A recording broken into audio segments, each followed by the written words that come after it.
sense of how serious it is? How concerned are you about that position right now? I don't think that hopefully these are going to be, some things that we can overcome here in a short period of time. Great to see our depth show up. We'll have to see, but it didn't look like, based on what we saw here in the locker room, that it was going to be something that was going to be really long term. So we'll see how he feels overnight, and then hoping to get Trey back for next week. And then Cam, yeah. Where do we start with that? This is somebody who's overcome 4 ACL surgeries.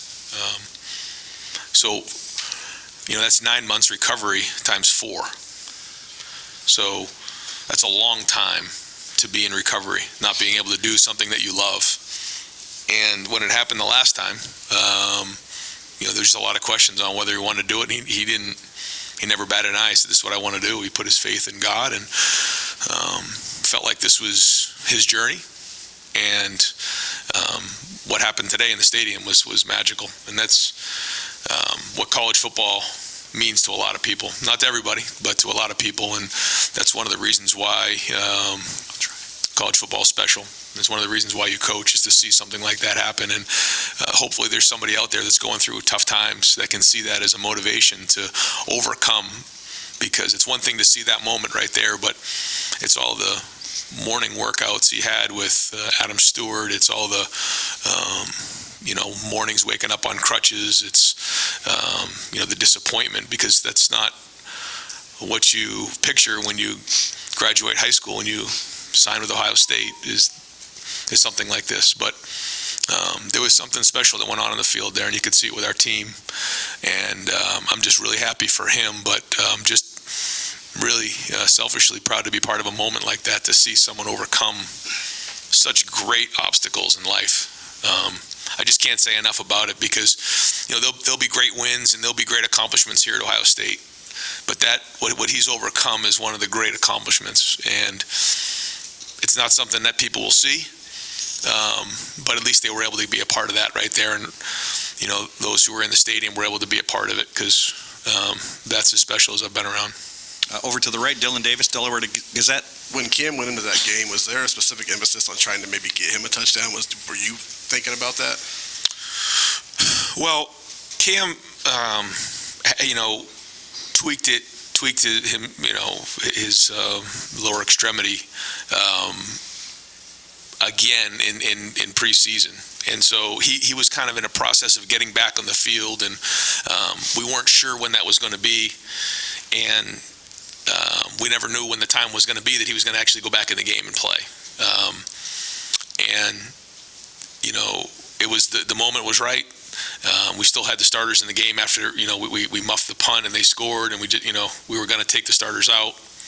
It didn't happen that way. We decided to keep the starters in, so that had to happen. And then Marvin caught that pass, and we felt like, okay, now it's time to take Marvin out. Just probably too much risk at this point with Marvin. And that's when Hart said, well, I think it's Cam Babb's time. And so we called one play. That was a swing to Xavier. And, if it didn't work out that way, it was going to come back to Cam. We got the ball into the red zone. There was, I think, an injury on the play. And CJ came up to me and he said, "What do you think about trying to get Cam a touchdown right here?" And I said, I think it's right. And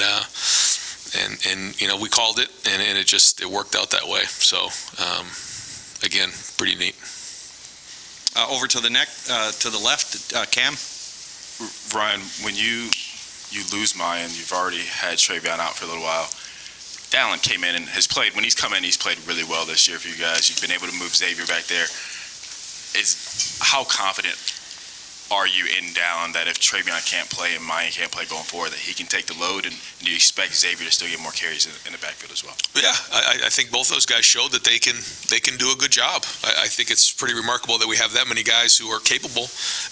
But whether it's Trey, Mayan, or Chip, we're hoping to get all these guys back here as soon as we can. It's been frustrating, obviously, not having a full strength room there. But I guess the positive spin on that is the depth is shown, and we've been able to keep that going. But yeah, I think Dallin had some really nice runs today. And the number one job of running backs is take care of the football. It's the number one job. And the rest of it takes care of itself. And I thought he got into a rhythm. I thought he had a nice run early on. I think he had the first touchdown run, a bounce. That one did a nice job with the vision on that. and overall ran hard. Even a couple of those runs there in the fourth quarter, I thought he finished the runs. If it was a 3-yard run, he was finishing at 6. I think he's got good feet, good vision.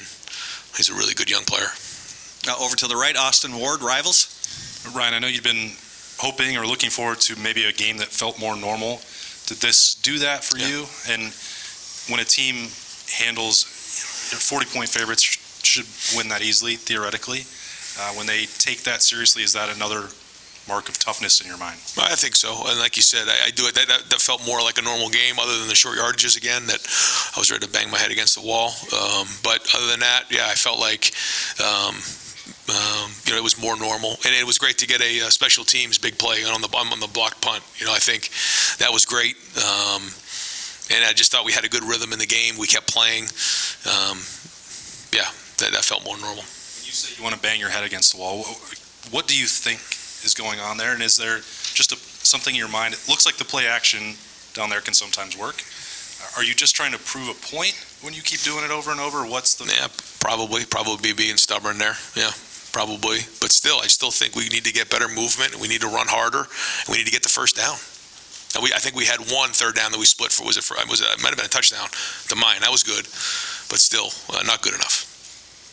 Over to the left, Dan Hope, 11 Warriors. Ryan, we saw DeJuan Jones, Denzel Burke, Chip Trayanum. None of those guys played today. Are you expecting those guys to be good for next week? Yeah, I am. And we'll kind of see tomorrow how it all goes, but, it's this time of year. So, guys are going to be banged up. It's just the way it goes. But, and there were a lot of guys who played banged up today, a lot. These guys just didn't feel like they were ready to go play, and certainly we're not going to put them in a game if they don't feel like they can play. But we're looking, hopefully, to get a full week of work out of them and see them play against Maryland. Over to the right, Bill Landis, Rivals. Ryan, what did you think of Xavier's long touchdown run? Both his effort as he's zigzagging across the field, but then also the blocking he got downfield on that play. I didn't see it other than on the jumbo. I saw Julian, I think Marvin, hustling downfield and then making some great blocks. I can't wait to see it on film. I heard the sideline going crazy. The initial thing that I saw was they stemmed the front, and it's a play that we had worked on pretty hard, and I thought we logged the end really well. We got around that quickly, and then I thought that the tackle did a really good job of getting up to the backer, and then the second puller, it was 3 for 3 right there. And then Xavier slipped through, and then the rest was, I was kind of in the back there, and I thought at some point he was going to go down. He just kept squirting out. So a lot of great effort on the play. Great to see Xavier get a run like that. You can see what a weapon he is. He's made some big plays for us this year, so happy for him. And he's very unselfish. When we felt like maybe he would have to play a little running back in this game. He spent a lot of time talking about protection, some of the run game, and because he's been such a good special teams player, he's got a lot of versatility, and you can see that in his game. Over to the left, Stephen Means, Cleveland.com. Ryan, there's already a ton on CJ's plate as is, but when you're not really sure if you've got running backs healthy and your passing game has the week it does last week, just how impressed are you with the week he had this week and how much of an emphasis on it, and not necessarily be perfect, but kind of lift things up when you have situations like this? Yeah, he's the leader of our offense. There's no question about it. And when your leader is just into it and pushing the guys and understands how important balance is in your offense, that's important. And there was a little bit of an edge to the offense this week. I think that was all week in practice, and we got to keep that going. It's the only way we're going to reach our goals here. But I thought he threw some nice balls. I thought the double move by Marv was really nice route, and he put that right on the money. We did have one drop that could have been an explosive play. I thought that was a good throw. We kind of up and downed it because he saw the backside corner. Threw a nice ball to Cade on the seam route. Overall, I thought he was really on point today. Over to the right, Clay Hall, WSYX. You mentioned the punt block. Coach Lathan Ransom, what reaction to the day he had? Yeah, was all over the place and did a really good job with Parker Fleming on that adjustment. That was something that was a little bit of an adjustment based on what they were doing, and he was able to put that on the field. And I think that's a sign of a mature player that, you can talk about it on the sideline, make an adjustment, then go put it on the field in a game like that, a competitive excellence. We've worked hard on that. We've worked hard on the tracks of blocking punts, and there's an art to that. you can be out of control and run into the punter, which will be a 15-yard penalty, which certainly keeps coaches up at night. But he did it really well, got his hands right to the ball. You know, a lot of times what you want to do is, you start swatting at the ball. He put his hands right on it and really well executed. Great to see him playing so well across the board. I know he's, I think, a finalist for the Jim Thorpe Award, and now to see him make a play like that kind of flipped the game for us, I felt like, in the second half. Got time for a few more folks. Over to the left, Doug Lesmerises, Cleveland.com. Ryan, when did you know DeJuan Jones might not be able to go today, and how did you think Josh Fryer did starting for him? Yeah, we were hoping to get DeJuan out there. He was out there in pregame. It was a game-time decision. He was close, just didn't feel like he could do it, and it's a tough call. These are tough decisions, and but we also, I think, part of the decision, we knew we had Josh, and Josh had been playing well as the extra tight end, and then had a good week of practice. So we had confidence in Josh to put him in the game. I'll have to see the film. I don't think it was perfect, but I feel like he played well. We didn't really, when you don't notice a tackle, that's usually pretty good, but have to watch the film and see. But a couple of times he looked like he was doing a pretty good job of protection. Rob Aller, Columbus Dispatch. Ryan, of 11 on both sides, in some ways is running back the easiest to plug and play in terms of putting a new guy in there versus maybe a lineman, obviously quarterback? Yeah. Running backs. Yeah. No, I mean, I think it just depends on your skill set. It's hard to fit the right person in there. And the thing for Xavier came in and has played so many different positions. He played running back for a whole spring, maybe even more than that. So he had a background in that.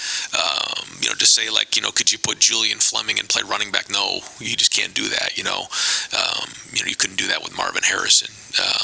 I guess maybe a Mecca because he's a little bit built like that, but it's hard to find the right skill set to do something like that, and I think that's what makes Xavier a weapon for us, and happy to see him make those plays. More backups when you have 2 or 3 or 4 guys. The next guy up in some ways is easier than. I don't know. Maybe other guys have made it look that way, but I don't think that's the case. I guess, as a running back, you can run for what they block for, but then you saw them make some guys miss and make bigger plays, and I think Dallin more on contact, and I thought Xavier at the second level. Yeah. Over here, Tim May on 3, Letterman Row. Yeah, Ryan, I just want to get your reaction. Number one, in Mecca, it looked like it might have been a head bump situation. Is that accurate? I mean, I don't know. Well, I'll have to go see. But once we get in, sometimes late in those fourth quarters, we try to be careful. Yeah.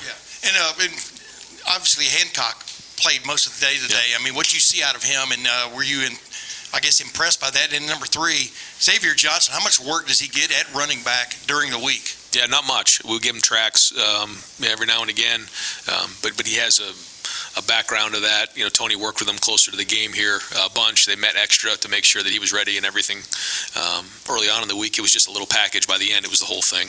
So again, hats off to him. Then you saw Mitch doing a little bit of that as well back there, and so that was good.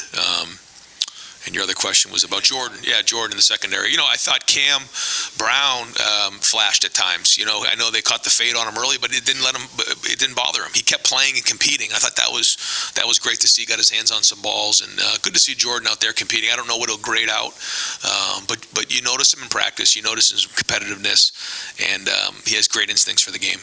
And final question, gentlemen from our armed forces, thank you for what you do. You get the last question of the day.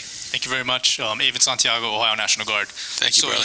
You saw a lot of festivities today, from the soldier running out with the flag to the flag ceremony to everything else that happened with the enlistment on the field.